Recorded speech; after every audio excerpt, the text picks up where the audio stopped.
Welcome to my office at Anime Japan. Pretty nice. Let's step out of my office and have a look at Anime Japan.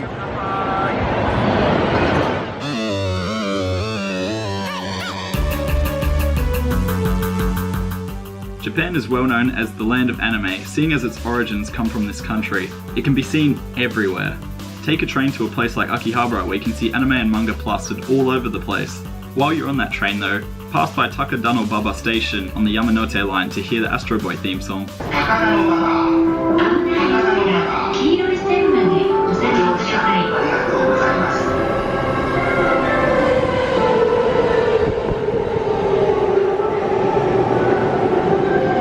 It would come as no surprise then that Japan annually holds an awesome, albeit poorly named, anime expo every year, known as Anime Japan. Personally, I think Japan Anime Expo sounds a lot better and wouldn't be as vague to a Google search. Anime Japan is held in late March at the Tokyo International Exhibition Center, more commonly known as Tokyo Big Sight.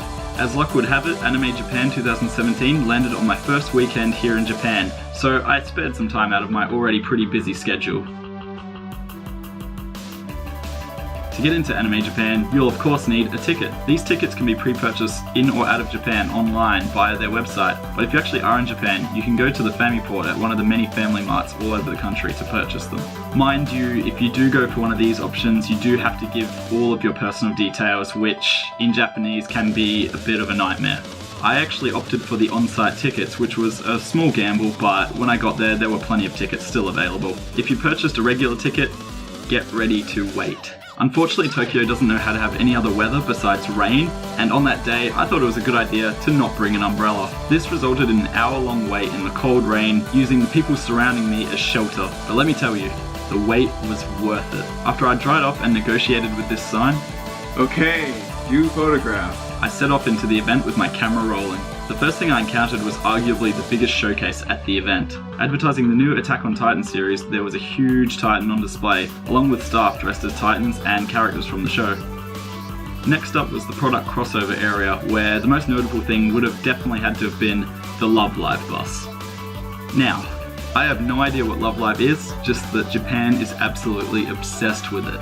Regardless, I decided to embark on a journey on this bus. I don't know what was more confusing, the fact that I was the sole clueless foreigner on that bus, or the fact that I just boarded non-moving transport. Walking around, you'll see heaps of booths from all the main animation studios showing what has aired, what is currently airing, and what's about to air. Some of the booths even have additional cool knickknacks, such as autographs from the actors, storyboards, sketches, little props, everything. A couple of the booths were interactive too, such as the previously seen Attack on Titan booth and my office from the beginning of the video. Another memorable area was the cafe booth, where you could sit down with some waifus. On the side of advertising, if Tommy Lee Jones wasn't enough to satisfy you, last year's hit movie Your Name actually had a little booth where you could blatantly advertise Boss Coffee. Not that anyone would actually be convinced to buy it. It was about at this time that I started getting a bit hungry, and fortunately enough, there was actually a giant food area where they actually had themed lunches based on popular anime such as Attack on Titan and Haikyuu. The lunch based on Konosuba had me sold though, with its clever use of a pun. The Explo-don fried chicken. Whilst eating and simultaneously failing at using chopsticks, I was able to gaze at the nearby cosplay area, which made for some good entertainment. The amount of effort put into costumes never ceases to amaze me.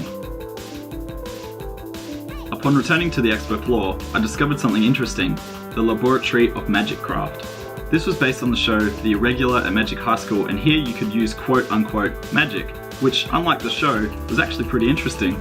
Anime Japan 2017 was absolutely amazing. I had such a good time, and if you're a fan of anime in general, I think you should definitely go to this event sometime. There was a lot more to the event, but rather than narrate it, here's a totally not lazy montage. Enjoy.